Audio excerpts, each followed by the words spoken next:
I'm going to do a couple things really quick today. I'm going to give a little bit of a brief rundown of what took place. I was in Malaysia and China for about 2 weeks, a couple weeks ago.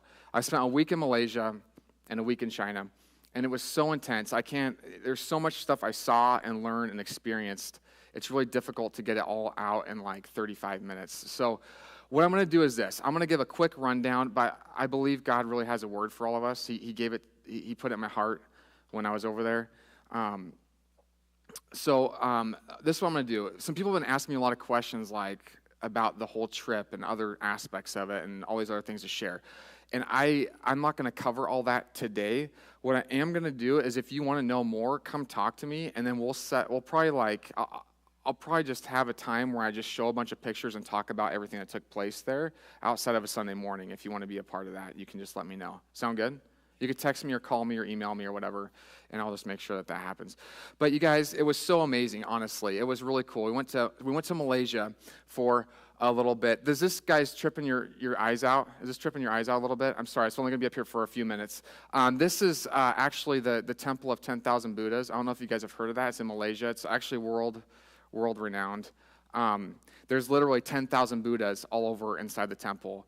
And then there's 3 Buddhas, the Buddha of the past, the Buddha of the now, and the Buddha of the future. And so we went in there, and we were in there, and there's people worshiping and praying and burning incense and everything else there.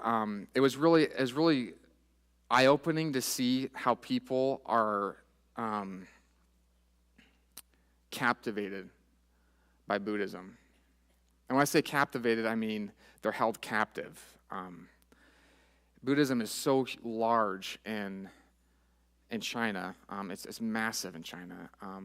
It even has its reaches in Malaysia. But Malaysia really is a Muslim country. This is a picture of the floating mosque.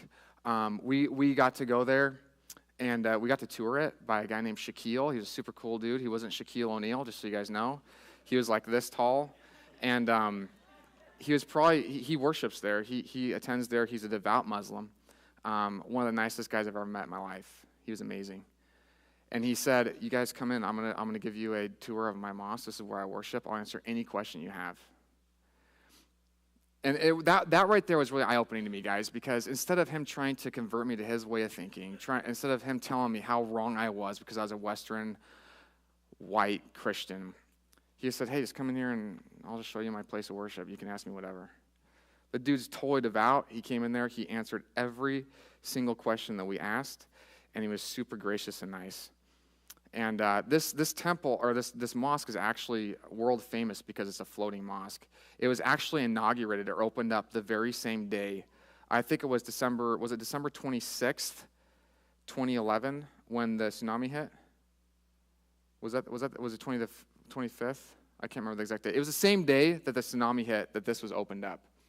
And so they're like, "Whoa, this is the same day. It's crazy." And actually, the tsunami hit this beach. Many people died on this beach. This is just a little ways south of Phuket, on the shore of Malaysia. This is an island called Penang. Have you guys heard of Penang? Anybody heard of Penang? It was legit. If you want to go to Malaysia, you should go there. It is one of the coolest countries I've ever been to. Everybody is so cool and nice and hungry for the Word of God. And there's people that are there that are on the ground preaching and teaching and working with people, even though it is illegal to proselytize to Muslims. There are a lot of Muslims that are coming to know Jesus there. And so God's doing a great work. We worked with someone, I can't remember her name now. I think it was Sally or something. I don't know. She has this organization called Tanaganita, and they specifically rescue trafficked people.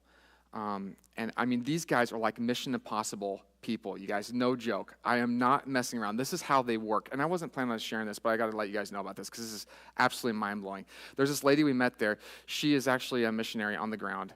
I'm going to call her Elle. I have to use sort of code words because we're going to put this on YouTube, and I don't want to give anybody away and ruin their ministry. We'll just call her Elle. And she knows Cambodian really well. She went to Cambodia, was there for quite some time. And so she could speak Cambodian really well. Well, a lot of Cambodians a lot of Thai, a lot of Vietnamese, a lot of India, people from India will go to Malaysia to try to, be successful and have a better life. And so what will happen is they'll get an invite from somebody in Malaysia saying, hey, if you come here and work for me, I'll pay for all your college, we'll put you through university, you'll leave, and you'll have a degree, and you can go do whatever you want. So they'll come in the country, and immediately they'll take their passport from them, because that's like natural for them to do. They'll take their passport, and they'll put them in forced labor and have them work for them for, sometimes they've rescued people that have been in forced labor for 10 years. They've never been paid. They're outside sleeping with the dogs, literally. And they're just their workers. They're slaves, is really what it is. And most of the time, I know a lot of times when we think of trafficked people, we think of people that are sexually trafficked. That's only about like 2% of the people trafficked in the world that are sexually trafficked. Most of the time, it's just for hard labor. And so they do rescue some people that have been sexually trafficked, but most of the time it's because of hard labor. And so this is what they do, literally. They have their information out on the radio waves and stuff, And so people will hear their number over the radio, and they'll call them, okay? And this has literally happened. They've called, and they're like, hey, I don't know where I'm at, but I've been here for like 6 years. I don't have any documentation, but I want to get set free. And she's like, are you in Malaysia? And they're like, yeah. And she's like, what do you hear? And I'm like, well, I hear airplanes. Like, oh, you hear airplanes? Okay. What are some of the landscapes around you? Like, what are some of the mountains? So they'll say some of the mountains. And she's like, do you see any specific buildings that have like colored roofs or anything like that? And they'll say like, yeah, I'll see this, I'll see that. One person said, I see a roof that's really red, and it's right next, she heard jets going overhead. And so what she did, she went on Flight Tracker, checked all the planes that were flying over Malaysia, okay? And then she would look at all the different flight paths, and then found on Google Earth a picture that was going over, or that was underneath a flight path that had a red roof. And she would look at all the different things, organizations that were taking place around there. And then she would find, no joke, she's found multiple people by going on Google Earth and listening to what they hear. Does that blow your mind? So she'll go there. She's like telling us some stories. I'm like sitting there bawling my eyes out of like some of the things that she's encountered. And she's just given her life to helping rescue people. And God's doing a great work in that. So we got to hear her story. She's actually an AGWM missionary that is working in that way over there. The person that's running the whole organization, Tanaganita, she's not even a believer. She's just a woman named Sally that her husband was in the petroleum business, and they're really loaded, and she's like, I want to help people. So she moved to Malaysia to help rescue trafficked people. I was like, you're my hero. She's amazing. So we went from Malaysia to China, and we went all throughout China. We saw many Tibetan Buddhist temples. We saw many mosques. We saw Hindu temples all over the place. We met a YWAMer in Malaysia. Let me back up. In Malaysia, the dude was absolutely amazing. He was from Holland. He reminded me exactly of Josh Williamson. You guys know Josh? You know how Josh is like outreach focused, like totally artistic, and how like so creative in reaching people. This guy was like, I'm like, dude, you have like a doppelganger over in the U.S. Like, no joke. It was so amazing. But anyways, we went to China after that, and we saw many different things. And it was really eye-opening to me how oppressive a place can be. We went to a Tibetan Buddhist temple, and let me show you a picture of this real quick. Went to a Tibetan Buddhist temple. This is one picture. I don't know if you guys can see that, but if you look on the bottom, those are prayer wheels. I don't know if you guys are familiar with that, but in Buddhism, you really, it's really animistic. You have to appease the gods because you're here because you did something wrong, right? That's like why we're here, is because in Buddhism, your past life that you messed up in, and so you're trying to get merits to attain to enlightenment, to separate yourself from this existence, to go on to heaven or whatever else, to enlightenment. And they literally believe that the god of death, I have a picture, I didn't put on this, but there's a picture of the god of death inside the temple who's holding the circle of life. And he's basically the one that controls us being in this existence. So we've got to tame in the center of it. Have you guys seen the Wheel of Life of Buddhism before? In the center of it, there's a pig, a crow, and a snake. The pig is greed, the crow is lust, and the snake is ignorance. And we've got to tame those three things to attain to enlightenment. So that's where we're here, is we're here to try to get set free from those things in order to be enlightened. And we were there, and we walked into a prayer hall. I mean, this isn't like just a tourist attraction, just so you guys know. This is like literally their place of worship. And we went to a prayer hall, and there was a monk in there, and he was offering up prayers. And he had this big drum in front of him with this big, huge, what do you call those, drumsticks? It's not a drumstick. It's you know what I'm talking about, like those big things you see in like, whatever, I guess, I don't know. It's like a big thing with like a big ball on it. He's like hitting the drum with it, you know. He's like sitting there. I'm sorry, I'm not very musical. A lot of you just figured that out. He's sitting there, he's like hitting the drum, and he's praying. And we walk in, and there's these two ovens, and they're like squares, and they're about as far apart as the TVs are, right? And it's like in this courtyard. And all around there's these, they made these like animals that were like carvings out of wood as worship to the Buddhas, I guess. And what they do is they go in there and they give the guy their prayers so that the monk can pray for them because he has more merit with the gods. And in these two ovens, they're burning incense, okay? At the top of it, there's like this, we couldn't take pictures in there, else I would have, but there's like this, it's a demon. It's a demon. His face is at the top, and just smoke's coming out. And I walked in there, you guys, and I have never felt demonic oppression in my life like I did there. I couldn't even think. I could barely move. I was like, I couldn't speak, except for all I could think of is greater is he who is in me than he who is in the world. And I was like, God, why are so many people so deceived and so trapped and so engulfed in this lie? I'm just sitting there thinking that. I was literally like looking down, like smelling it and hearing this guy pray and beat the drum. And I looked over. I'm like, maybe I'm just tripping. Maybe I'm just like over-exaggerating this a little bit. But I looked at the guy that was with me, who's Dave Cole. He preached in March. And he's sitting there doing the same thing. And he looks at me. He's like, do you feel that? And I'm like, yes. He's like, man, there's so much control. There's so much oppression here. And we walked out, and our hearts were just broken. Because we're walking through the streets of this monastery, this Tibetan Buddhist monastery, and there's people doing their prostrations, which this is a prostration. Do you guys care if I do it for you? Is it going to freak you guys out a little bit? I don't care if it does. Have you guys done burpees? It's like spiritual burpees, I guess. They do this. They're on their... maybe I should be up here just so you can see me. It's not that big of a deal, but they're on their pilgrimage to Lhasa, which is like their Mecca. And they have to do this. They have to go like this. They say, I worship with all my mind, with all my soul, and with all my body. And they like go down like this, lay down. Is this more awkward for you guys or for me? I'm not sure. And then they get up, and they step, and they do it again. They have to do 100,000 of those in their lifetime. And on their pilgrimage, they make a pilgrimage to Lhasa, and they do that the whole time. And the Tibetan monastery, any monastery or temple around has to bring them in, feed them, house them, help them on their pilgrimage. But what was so crazy is that there was, outside of one of the temples, there was grooves in the wood of the floor from people sliding to prostrate themselves. You guys talk about devotion to something that's so death-filled. I mean, they're so devout in their prayers.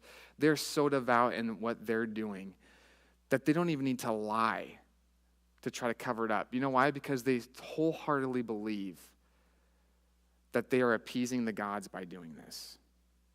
Every time they spin one of those prayer wheels, they're giving up a prayer. Have you guys seen those prayer tents where they write their prayers on ribbons and they put them? You guys have probably seen them before. They're like all these different colored.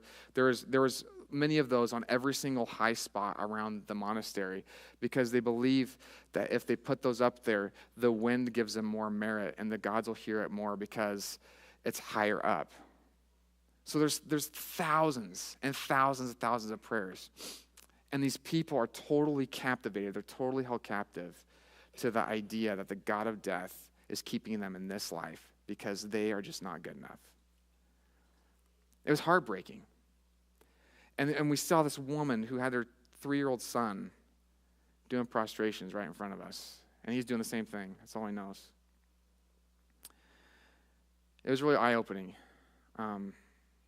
So we went from there to, on a train. I don't have any pictures of that. But we went on a train to Kunming to fly up to a city called Xi'an. And on the train, I found out something that was really eye-opening to me. I really like sleep. How many of you like sleep in here? Yeah, how many of you are thinking about your bed right now?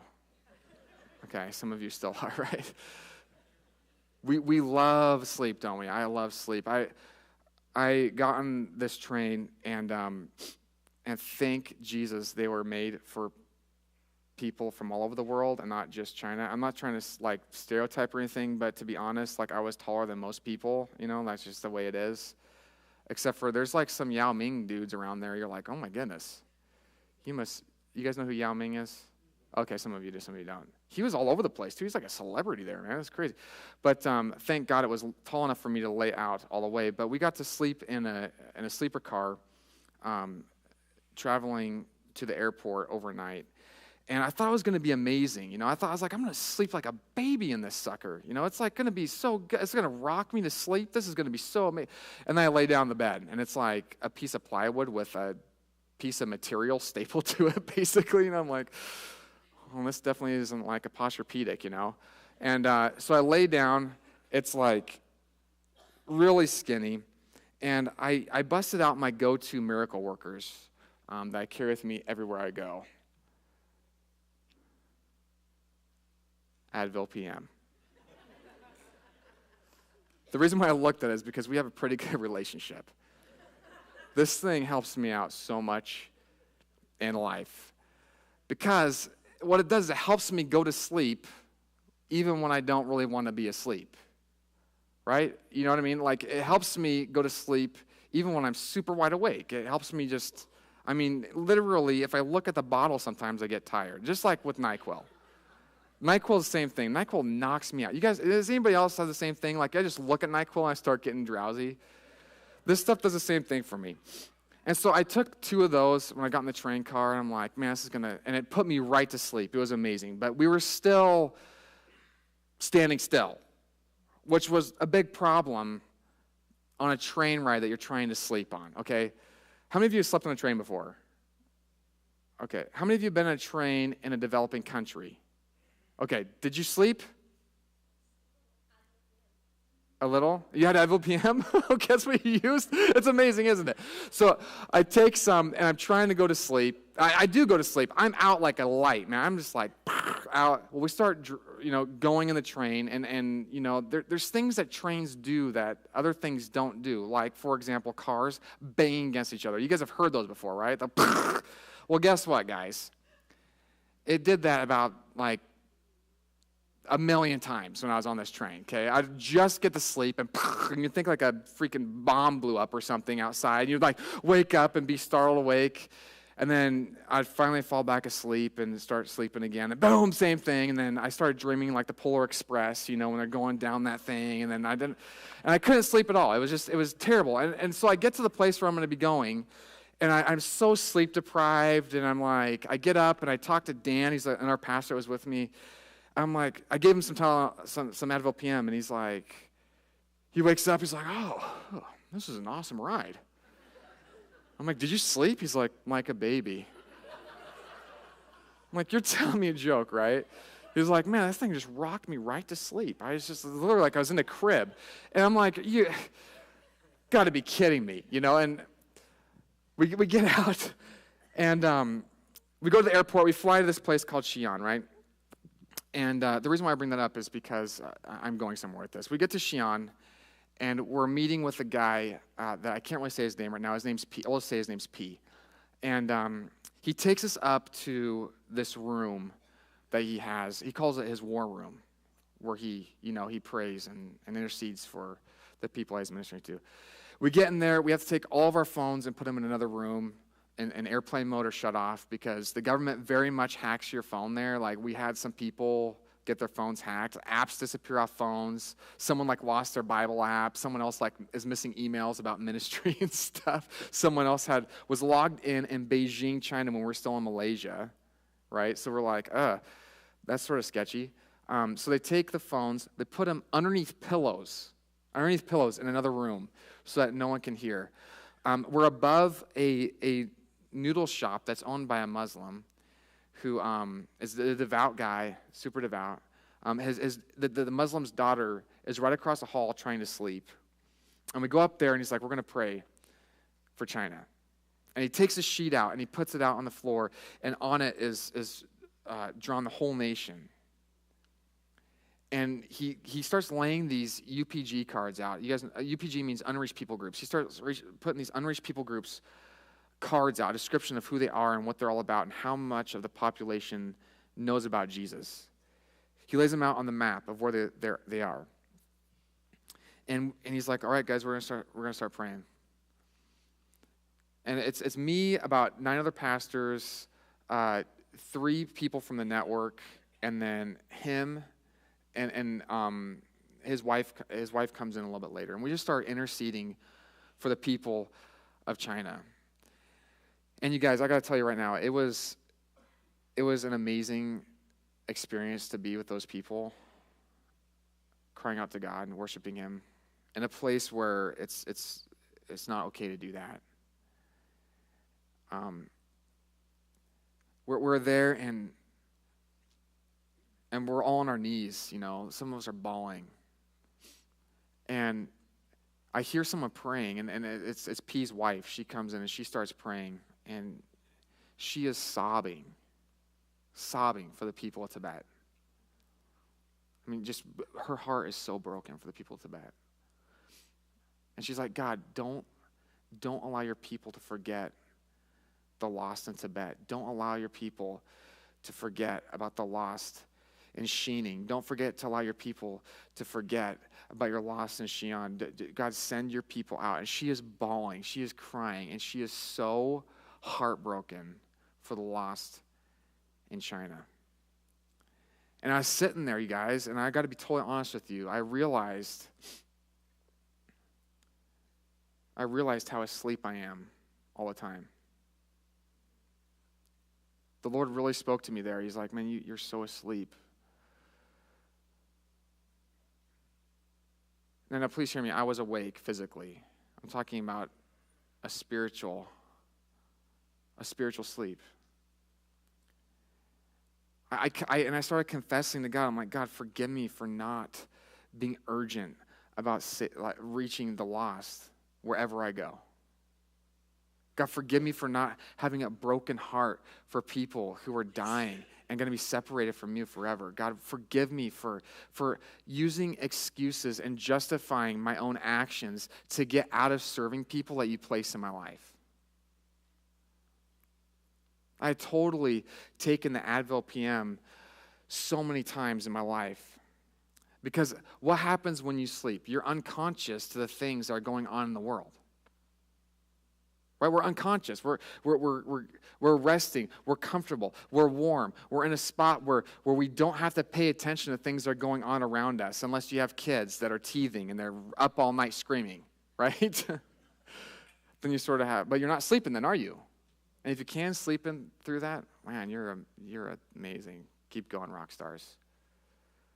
But see, we get so asleep to things. And what I started realizing is, God, I'm so taking things that make me unconscious to the things that you're bringing into my life all around me. And you know what sometimes that looks like, you guys? It looks like this right here. For me, this is an Advil PM from time to time. I'm comfortable around you. I'm comfortable around you talking about Jesus. I'm comfortable up here on stage talking about Jesus. And sometimes my life can be so focused on right here that when I'm living day in, day out my life, I forget about the people that Jesus is actually walking with. Now, when I say that, please hear me, you guys. I'm talking about those who are lowly of heart, contrite in spirit, that are poor in spirit, that are broken, that are rejected. That a lot of those people don't want to come in here because we look like we're so perfect. And they might come in here and they might go, well, maybe you're in here today and you braved it, man. You were like, I'm going to come in there and I'm going to see a bunch of people who have it all together. Guess what? We don't have it all together, you guys. If you're in here and you're feeling that way, we're just as screwed up as, you think you are.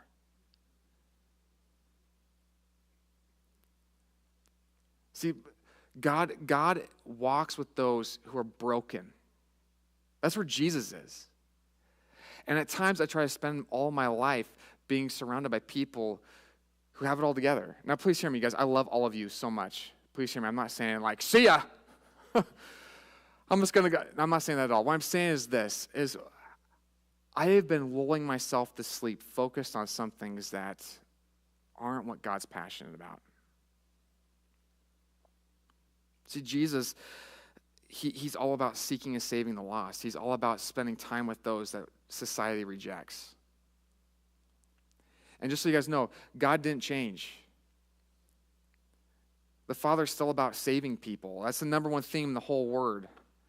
You read Genesis to Revelation. It's all about redemption. And every single person's story, it's all about redemption. It's all about rescuing those who are rejected by everybody else or who are rejected by their families, that God comes to save. And I was looking at this, and I'm like, God, there's so many people that don't even know you're around. There's so many people in your neighborhood. There's so many people maybe living next door to you that don't know about Jesus. Now, you might think that that's sort of a far-reaching statement to say. I've ran into people that have never heard the story of Jesus before in Sandpoint, Idaho. I don't know if you realize that that's the case. 72% of our population in Washington, North Idaho don't have a biblical worldview. They have a secular worldview. 72% of people. That's a recent statistic. We're lower than the rest of the country. I don't know if you guys know that, but the Northwest is far less churched, far less open to the gospel than the rest of the nation. You might think that that's not the case, but statistically, that truly is the case. And right now, you guys, we have 92 churches a week closing in America. The growth rate of the church is only 1% conversion rate. This is a problem, you guys. And I start looking at this, I'm like, God, why is this happening? Is it because we're just all asleep? Is it because we're not awake? Is it because every time we get uncomfortable with even talking about sharing our faith with someone that we find annoying or irritating or they stink, we just pop another Advil PM and just go on with our day? I know that there's people in your life that you are like, you run into them at the store and you're like, oh, I'm going to go to the beer section because I know they won't be there. You guys know what I'm talking about, right? Or you're like, you set your alarm to like, or wait, you do this. You ping your phone. You're like, oh yeah, I better ping this sucker so that way it looks like I have a phone call so I don't have to talk to them right now. So like, oh, my phone's, I got to take this. This is so important. See ya. Just so you know, I don't do that to you guys. You're like, yeah, right. See, there's people that God puts in our life, and so oftentimes we want to put ourselves to sleep. You know why? Because it's uncomfortable. It's just like getting out of bed, right? When we get out of the bed, it's cold in the house. Sometimes the floor is cold. It's uncomfortable. We're not warm. We have to go do something. The kids are waking up. They had bad dreams, so we have to get out of bed, and we're like, it's so much more uncomfortable out here. I just want to get back in my bed. You have the whiny, irritating puppy dog that's going to pee on the floor unless you let him outside. It's whining. And you're like, shut up, I want to sleep. That's what I do. I throw stuff at it. And then you start hearing water. You're like, oh, stop. You pick it up and you run outside. You guys know what I'm talking about? That's happened to me multiple times. See, we all have these things that try to get us uncomfortable, that awaken us. But what are we doing with it? That was just my intro. I'm sorry. Turn with me to Mark chapter 13, verse 24. These are the words that Jesus put in my heart and to preach on for all of us. And it's about Jesus coming back, you guys. It's about Jesus returning. And I'm not going to focus on the specifics of this verse as far as him coming back. But this is what we have to have in our minds, you guys. Jesus is truly coming back. This isn't a fairy tale thing. This isn't like just a thing that the people on YouTube, the prophecy in the news and all that are like consumed with it. This is not just their conspiracy theory. This is not just some sort of idea that you've been taught your whole life to try to get you to do the right thing because we're instilling fear in a person to live the right. This is truly real. Jesus is going to come back because right now he is at the right hand of the Father waiting to come get his bride. This is real. He's coming back, and he's giving a description of what it's going to look like. And he says this. He says, in those days after the tribulation, the sun will be darkened, the moon will not give its light, the stars will be falling from heaven, and the powers of the heavens will be shaken. And then they will see the Son of Man coming in clouds with great power and glory. And then he will send out the angels and gather his elect from the four winds and from the ends of the earth to the ends of heaven. Now listen to this. He says, he gives us an illustration of the fig tree, right? Many of us have heard this. He says, from the fig tree learn its lesson. As soon as its branch becomes tender and puts out its leaves, you know that summer is near. So also when you see these things taking place, you know that he is at the very gates. Let's take a time out really quick right there. If you look at just what's going on in the world from all over the world, not just in the U.S., but all over the world, you can see the signs that Jesus is returning soon. Okay, I'm not trying to scare anybody. You guys remember those old 70s flicks? Thief in the Night? You guys remember those? How many of you were traumatized by those? You're like, oh gosh, me too, man. I was like, I'd come home, my mom and dad wouldn't be there. I'd be like, oh no. I get left behind. Jesus, please forgive me for stealing that thing and for lying that and for cheating on my math test. Oh, God. And I'd look over in the corner and the dog would be there. I'd be like, oh. Jesus didn't come back. Hershey's still here. And if Hershey's still here, I know that Jesus didn't come back. Did anybody else do that?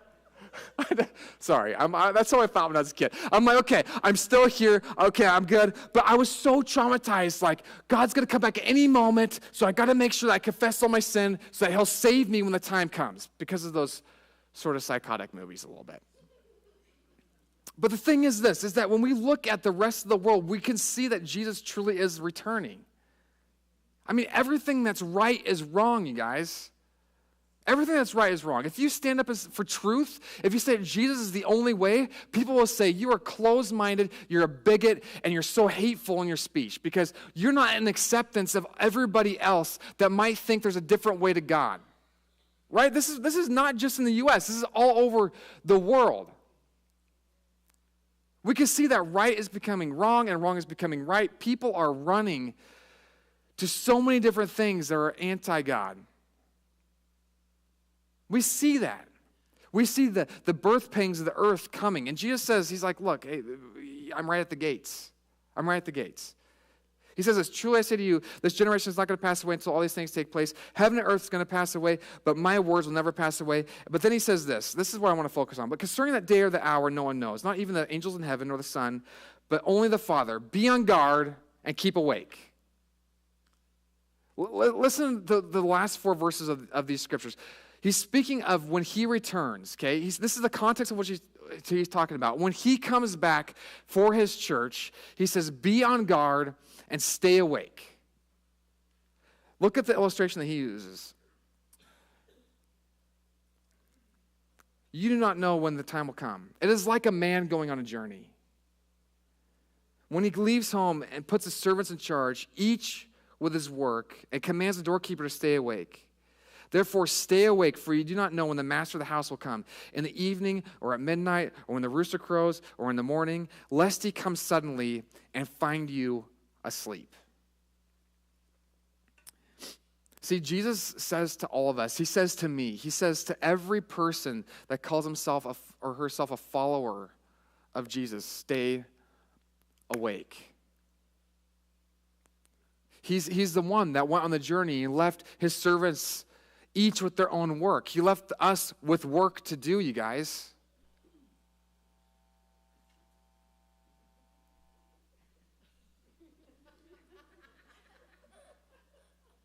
You guys heard that too? Okay. He left us all with work to do. He says, I want you to be about what my Father is about. And you guys, our Father that we serve is all about rescuing people. He came to seek and to save that which is lost. The number one theme in the Word is Jesus' redemption. It's all, we see Jesus' redemption all throughout it. You know what the number two thing is in the Word? Caring for the poor. Those are the two most common things in the Word. And you know what? God didn't change. The reason why I say caring for the poor is this, is we oftentimes don't want to deal with anybody else that has any other differing views than us, that are totally poor in spirit. We don't want to deal with people that are poor physically because they might stink. We don't want to deal with people that have rejected all of society and they even choose to be homeless because they are living in the land of opportunity and they should just go find a job. Even though that's exactly where Jesus is. Jesus is walking with those people, you guys.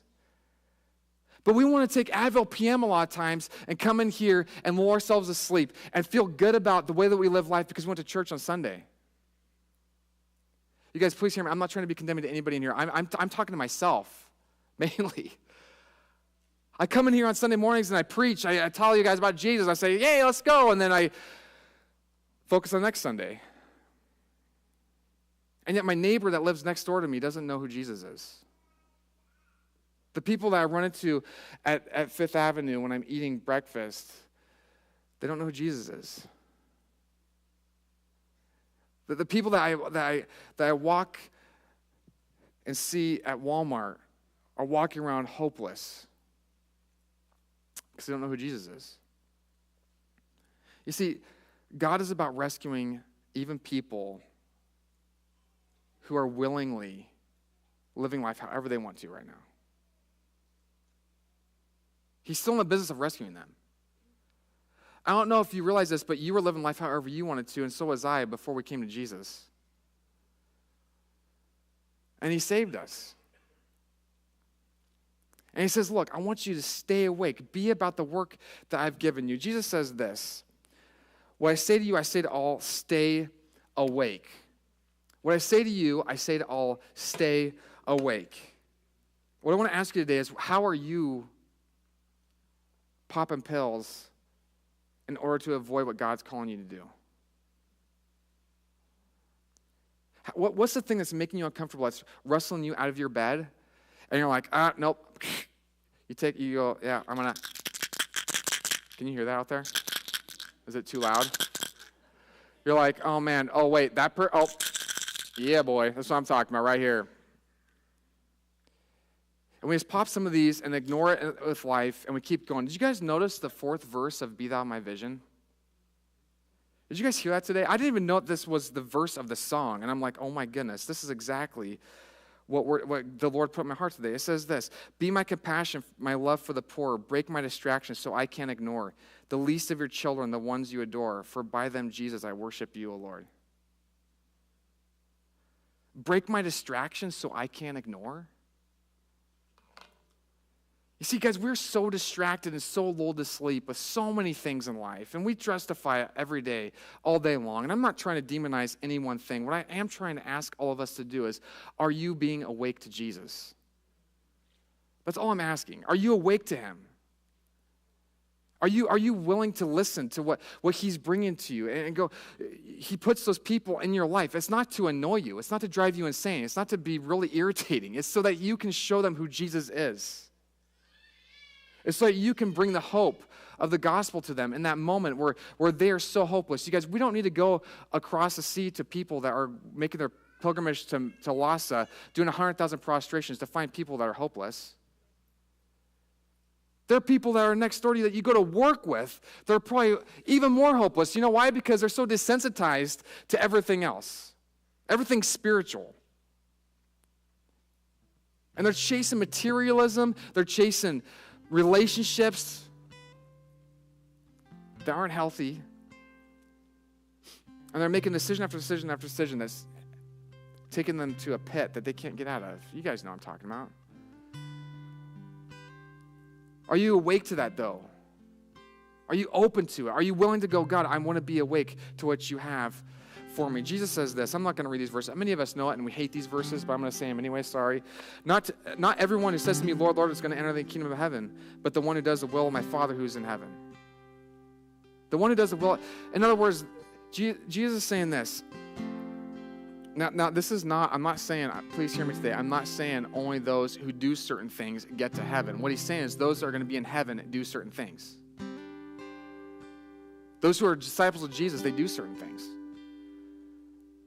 And when we're disciples of Jesus, we're children of God. His will should be the guiding factor of our life. The word says this, God is not willing that any should perish, but all come to repentance. You guys remember that verse? 2 Peter 3 something, 3, 9 something? I'm sorry, I think it's somewhere in there. 2 Peter 3 something, 3, 9 I think it is. God wants all people, he wants all people to know who he is. He wants all people to come into the relationship with him, where there's knowledge of him, where they have the newness of life of Jesus. But you know what, you guys, when we're walking around and we're asleep to all those people that God is willing to save and God wants to save, but we're just like, whatever, I'm going to eat some more pills, I'm going to go back to sleep because it's comfortable for me and it's cool for me, it's warm for me and it's good for me and everything else. Are we really about the will of the Father? Are you awake today? I want to ask you that. This person right here, I'm going to call her DJ. She's awake. She's left her life. She was actually being groomed to take over an aerospace technology company. But the Lord called her into ministry when she was 36. She left everything, and now she's called to Tibetan nomads. So she left all, man. She forsook it all. Went after it, and when we were there seeing those Tibetan Buddhists do their prostration, she was so brokenhearted. She's crying watching them. She's like, there's so much hope. There's so much hope beyond what they see. I mean, she takes, her weekends are spent with people that'll just spend time with her when she goes there, just so she can get some friends in that culture.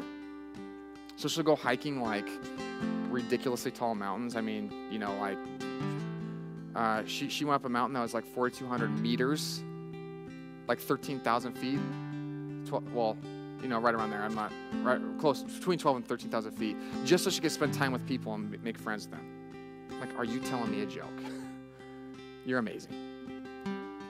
This is the thing. She needs prayer, you guys. She's amazing. She is absolutely incredible. We are at a church that Victor Plymire started. Has anybody heard of Victor Plymire or David Plymire? If you have not heard of Victor Plymire, I want to encourage you to get the book High Adventure in Tibet and read it. Guy changed the world. We were invited into this area because of his legacy they left behind. He went there in 1908. I don't believe he spoke Chinese or Tibetan or anything. He just went there because God put in his heart to reach the Tibetan people. And he went there. His wife and his son both died of smallpox. The whole time he was singing the song, My Anchor Holds. It's an old hymn. We were invited into the area that he did ministry at because of some other people that were working in the school in this location for some time. And I know I'm going over. Is it okay if I keep going? I just have a few more minutes. Are you guys good with that? I know you have to go to lunch. I'm sorry. You guys are okay?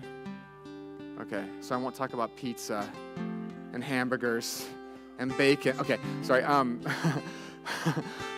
We got invited to this area where he had gone in 1908 and ministered to these people. He started a hospital, he started a school, and he started a church. His wife and son died from smallpox at that time, and they were buried up there. And we were invited in to get a tour of the school because we were friends with him. We were friends of David and Victor Plymeyers because we're believers. He's an AG missionary that went there so long ago. They said, you're friends of him, you can come in here anytime. This location, no foreigners are allowed in right now. We're the only white people for I don't even know how far. There's no visas. They're not allowing even tourists to come in, but we were invited by the local government at the time. So we got to go up there. We got to see his wife's grave and his son's grave, and we sang the hymn, My Anchor Holds. It was, you guys, there wasn't a person that wasn't bawling their eyes out there. Because we saw that the sacrifice that this dude, he was awake. He was not asleep in his time. And he went and he changed an entire region because of his obedience to God, you guys, and his heart for the lost. Even in the midst of his wife passing on, he served. Said, you know what? The hymn is basically, you know what? Satan, you can do whatever you want to try to get me to deter from the path that God has for me, but you're not going to do a single thing because my anchor holds in Jesus. That's the Tim paraphrase of that hymn. You should check it out. So we're there. We're in this church. She's with us. There's people taking pictures all over the place because we're the only foreigners in the area. It was on the news, which is terrible for her because now she got 20 government officials that came to her home and ransacked her apartment, ransacked her business, interrogated her for 6 hours, and now she's probably going to get kicked out of the country. Not because we came, but because she was on TV. The enemy is has a stranglehold on so many areas of this world, you guys. But God is greater than him. And the same God that rose Jesus from the dead is inside of you. And you guys, you know what? She understands that wholeheartedly. And she's like, I don't care what the government says. I don't care what it looks like doors are shutting right now. I don't care. God has me on a path. I'm going to keep pursuing it. I'm going to keep going. I'm going to keep passionately pursuing him because he's going to make a way. Here's a couple other pictures really quick as I close. These are 3 people. The one that's drawing, she does Chinese script. She's like amazing at it too. It's like all her story is just traditional Chinese writing. But I don't know if you can see it, but that's her Bible, Chinese Bible right in front of her. She's a believer. She has like Christian music playing in her store in English. And she writes out Bible verses in Chinese script. She sells them. It's in the middle of Xi'an, which is about 15 million people. They call it the heart of China because China's a rooster. I don't know if you noticed that, but it looks like a rooster, and Xi'an's right in the middle of it, so they call it the heart of China. That's where the terracotta warriors are. You guys heard of that? I actually saw those. It was pretty amazing. But she's right in the heart of China, right in the middle of downtown, and she's writing out scriptures in Chinese, and she sells them. I don't know if you guys realize this, but this is like so risky for her to do.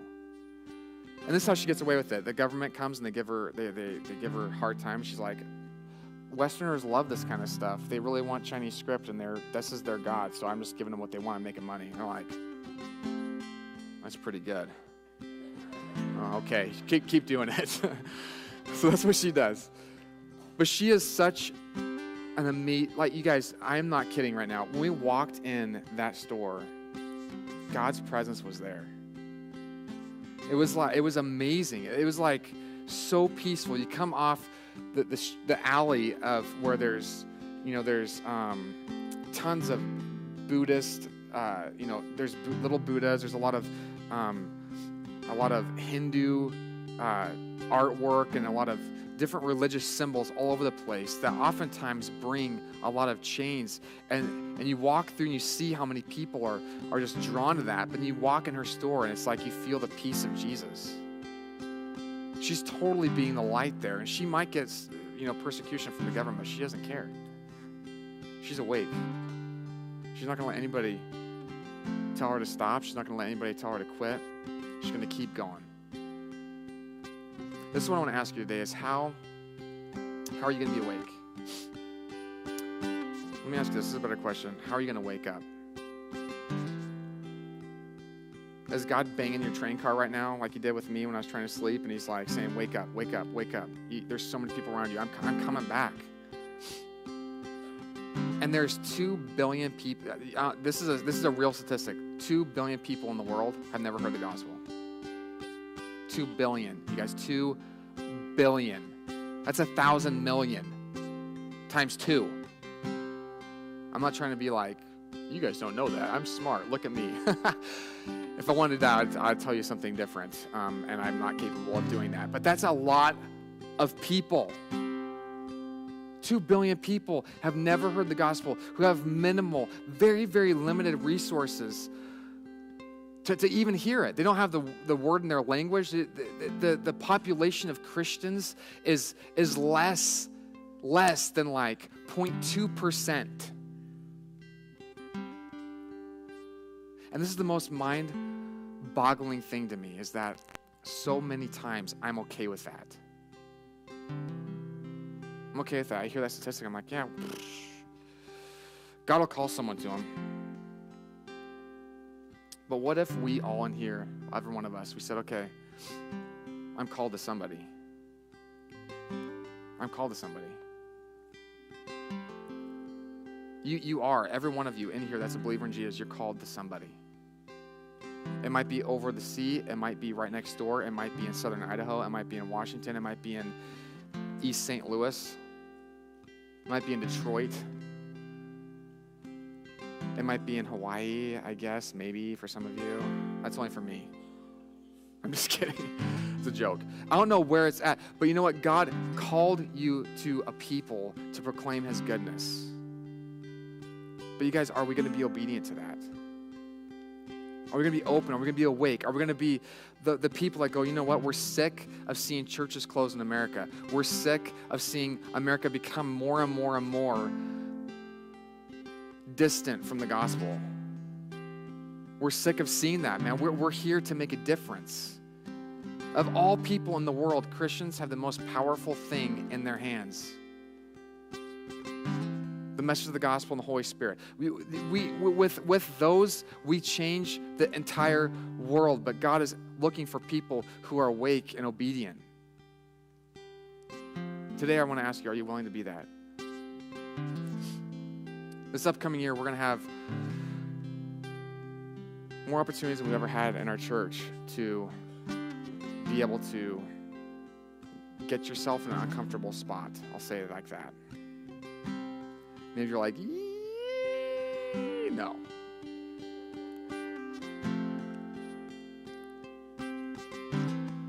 But we're truly going to have more opportunities. I'm going to share more of that in the next few weeks. But we're going to be about the Father's business while Jesus is away. I can't stay asleep anymore, you guys. I can't just be awake for a certain time and then go back to sleep for a time, and then stay awake for a time and go back to sleep for a time, which is what I typically do. I need to be awake consistently with Jesus and walk where he walks, even if that means going to people that sometimes irritate me. Sometimes I just want to ignore. Sometimes I want to take the time out of my day. I have to be this. I have to, you guys. I think a lot of you in here feel the same way. God is stirring up something inside of people all across the world to do something different in church. I don't know if you guys have realized this, but church is going to change. This right here, this is great and amazing, and we're going to keep doing it. But you guys, this is not the end all to our walk with Jesus. I think we're going to start seeing a whole lot more movements come up in people's hearts that don't look like this. Because you know what, you guys, 72% of the people that live next door to you don't even get this at all. Look at this and they're like, you're crazy. You're going to go to some place and listen to a guy who thinks he knows more than you and is better than you and tell me how to live. You want me to go to that place and sing to the air and take a love offering? What is that, like an orgy? Have you heard people talk about this before? Was that too offensive to you guys? This is what really people think, because they're like, wait, we're covered in the blood? That's demented. We have so many, I know I'm going off and I'm sort of taking all these rabbit trails, and I'm going to close in just a second, but we have so many different things that guide us, and it's not Jesus. It's our churchianity. Churchianity really is the enemy. People want to know Jesus Christ, but they don't really get this. So how are we going to make that change? How are we going to reach those people? How are we going to go and take the gospel to them instead of expecting them to come to us? How is that going to change? It's going to come with us being awake and being obedient. Let's stand. We're going to close. Sorry I went late. It's 12:17. But guess what? Your food's not rotten. Speaking of food, if you want to get some good food, go to China. They have pig ear, chicken feet, yak meat, and beef head. I had all of those. It was pretty amazing. I have one chicken foot left over if you want it. It's pretty good stuff. Also, I have durian. How many of you have tried durian fruit in here before? Anybody tried durian? You have? Yeah. How many of you guys know what 90-weight gear oil smells like? Okay, it tastes just like that. I am not making this up. Am I, Mark? I am not making it up. It tastes just like gear oil. I was like, you guys like this? This is ridiculous. I brought one home just for my brother because I know he's going to love it. But this is what I want to ask you guys today is who is God trying to awaken you to? Okay, please take this to heart. You guys read Mark chapter 13 and look at Jesus and what he says, I'm coming again. This is real. And it's not to instill fear into us. Guys, I love Jesus so much. He saved me and transformed me and gave me a new life and a purpose for life. I don't want to take that in vain. I don't think you do either. I want to be about his business because I love him so much. Not because I think I have to earn anything, but because Jesus transformed me. And you know what? I want that for other people. I want that for other people. I want that for people in China. I want that for people in Sagal. I definitely want that for people in Clarkford because they need Jesus. Just kidding. I live there. That's why I said that, okay? I want that for everybody in the face of this earth. But you know what, you guys? It's not going to come by people staying away or asleep in church services. It's going to come by us being obedient and going out. So that's what I want to ask you to do. Be intentional this week. Read Mark chapter 13 again and ask God who is trying to awaken your heart to. Amen. Let's pray. God, we're so thankful, Jesus, that your heart is to save people, to rescue people. God, and you saved me, Jesus. I'm so thankful for that. You saved so many in this room, God. For those who may not have been raised in church, God, who may have come here today feeling like they're rejected by society, God, I pray that they would find hope and salvation and belonging in you, Jesus, today. God, I pray that we would see more people come into a relationship with you the next few months than we ever have it as a church, because we as your church are awakened to your purpose, God. We as a church are awakened and we're about your business instead of about our own business, Jesus.